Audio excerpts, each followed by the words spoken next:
Hello friends, இன்றைக்கி வந்து பார்த்திங்கன்னா சண்டே. ஸோ நான்வெஜ் எடுக்கலாம்னு நினச்சிட்டு இருந்தோம். அதுக்கு முன்னாடி நம்ம பூ வந்து பறிச்சிடலான்னு சொல்லி பறிச்சிட்டு இருந்தேன். அந்த டைம் மீன்காரம்மா வந்துட்டாங்க. அம்மாவும் வாங்கிட்டு இருந்தாங்க, கடம்பா இறாவும் வாங்கிட்டு இருந்தாங்க. நாங்கள் பூ பறிச்சிட்டோம், வந்துட்டோம். நான் அதுக்கப்புறம் பார்த்திங்கன்னா கடம்பா என்னை செய்ய சொல்லியிருந்தாங்க அம்மா. நான் ஒரு புதுசாக ஒரு மெத்தடில் ட்ரை பண்ணேன்.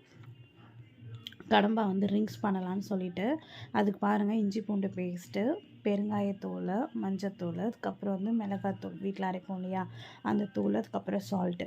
ஓகேங்களா. இது கூட பார்த்திங்கன்னா நான் கார்ன்ஃப்ளவர் மாவும் நான் ஆட் பண்ணியிருந்தேன். இன்னும் லைட்டாக அது வந்து ஒட்டணும் இல்லையா அந்த மசாலாஸ் எல்லாமே. ஏன்னா அதுவே வழவழன்னு தான் இருக்கும் கடம்பா மீன். ஸோ இது ரொம்பவும் ஹெல்த்துக்கு நல்லது, ப்ரோட்டீனும் கூட. சரிங்களா. ரொம்பவே அது என்ன சொல்கிறதுனா உடம்புக்கு நல்லதானது வந்து பார்த்திங்கன்னா இந்த நாளில் நம்ம எடுத்துக்கிட்டோன்னா ரொம்ப நல்லது.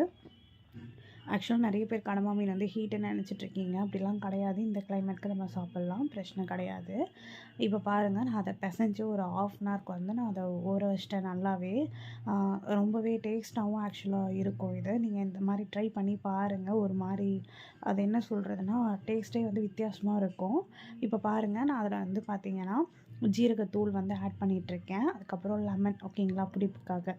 லெமன் நம்ம நான்வெஜ்ஜில் ஆட் பண்ணும்போது ரொம்பவே நல்லது நம்மளுக்கு. இப்போ நான் அதை வந்து பார்த்திங்கன்னா பிசைஞ்சு வச்சுருக்கேன் பாருங்கள்.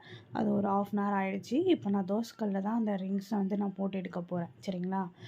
ஆக்சுவலாக வந்து ஆயில் வந்து இதுக்கு நம்ம நிறையலாம் ரொம்ப ஊற்ற தேவையில்ல. ஆயில் வந்து நம்ம முன்னாடியே ஊற்றுறோம் இல்லையா, அப்போ வந்து பார்த்திங்கன்னா ஆயில் ஊற்றிட்டு கருவேப்பிலை, கொத்தமல்லி அந்த ஆயிலே போட்டுக்கலாம். அது ஒரு டேஸ்ட்டு ஃப்ளேவரும் கொடுக்கும். சரிங்களா.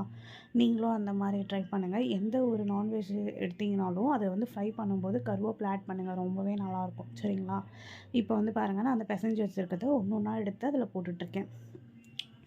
அது வந்து ஈஸியாக சீக்கிரமாக வேகிறதுக்காக தான் நான் அதை பண்ணேன். அது ஒரு 10 மினிட்ஸில் அது வெந்துடும். ஊற வைக்கிறதுக்கு தான் கொஞ்சம் லேட் ஆகும், ½ அன் ஹவர் இல்லை 3/4 மணி நேரம் கூட எடுத்துக்கும்.